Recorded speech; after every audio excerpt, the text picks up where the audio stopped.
Hello दोस्तों, आज हम बात करने वाले हैं ग्रेड ऑफ कंक्रीट के बारे में।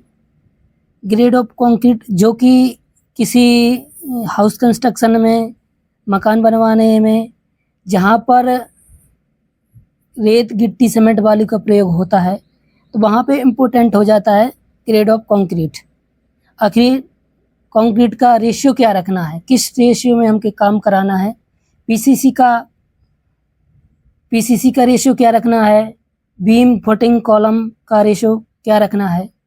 अधिकतर मैंने गाँव के केस में देखा है कि लोगों को पता नहीं रहता है रेशियो के बारे में कि किस रेशियो में हमको काम कराना चाहिए, किस रेशियो में नहीं।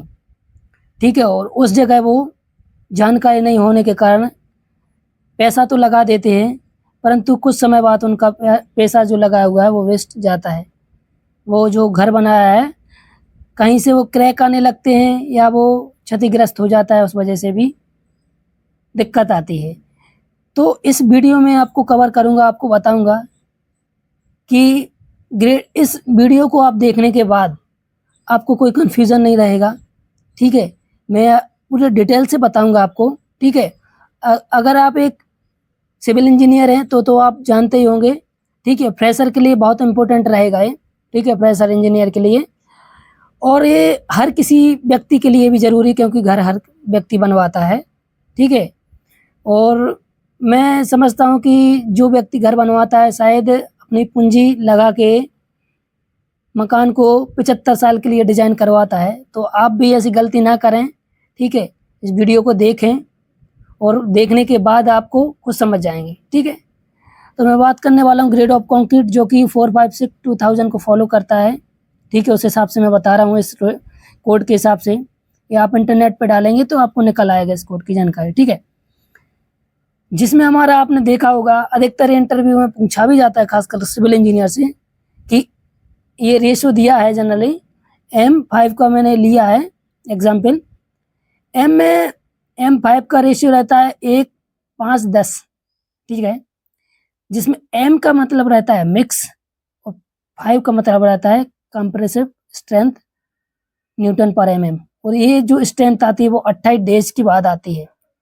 अभी मैं बताने वाला हूँ 28 डेज के बाद ही क्यों हम लेते हैं इसको, क्यूब की स्ट्रेंथ को।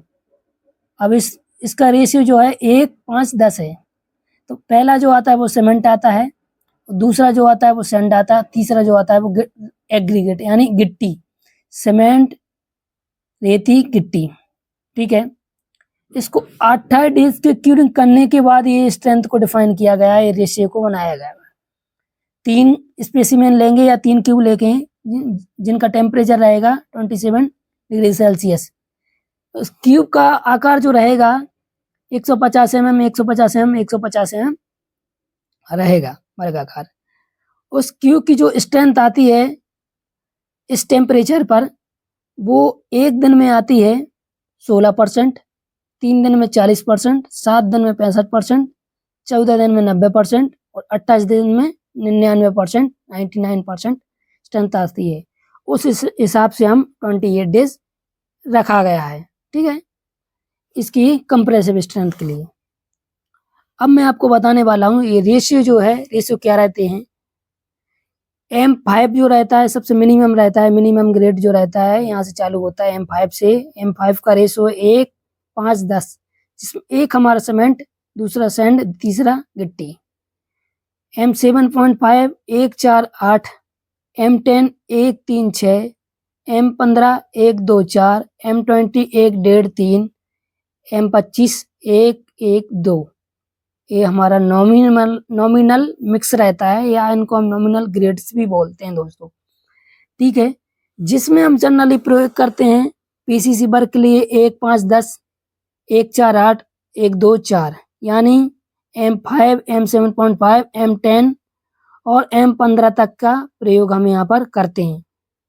और पीसीसी का आपको पता ही होगा, पीसीसी क्यों करते हैं, पीसीसी एक बेस देने के लिए करते हैं। ठीक है, इसलिए वहाँ पे इन रेशियो का प्रयोग किया जाता है। अब अच्छा, आरसीसी जिसमें हमारा फुटिंग बीम कॉलम आता है, उसके लिए हम 1:1:3 यानी M20, 1:1:2, M25 इनका प्रयोग करते हैं फुटिंग बीम कॉलम स्लैब के लिए। इससे जिसमें भी सरिया आपका प्रयोग हो रहा है उसमें इन रेशियो का प्रयोग जरूर करना है। इससे कम ग्रेड में आपको काम नहीं कराना है दोस्तों, ठीक है। ये आपके लिए खासकर इम्पोर्टेंट है, ठीक है। तो आई होप दोस्तों इस वीडियो को देखने के बाद आपको ग्रेड ऑफ कंक्रीट आप समझ गए होंगे कि ग्रेड ऑफ कंक्रीट क्या रहता है, ठीक है। और हमको कौन सा ग्रेड रखना चाहिए अपने घर बनवाने के लिए, कौन सा नहीं रखना चाहिए, ठीक है। तो मिलते हैं किसी नेक्स्ट वीडियो के साथ दोस्तों, जब तक के लिए जय हिंद दोस्तों।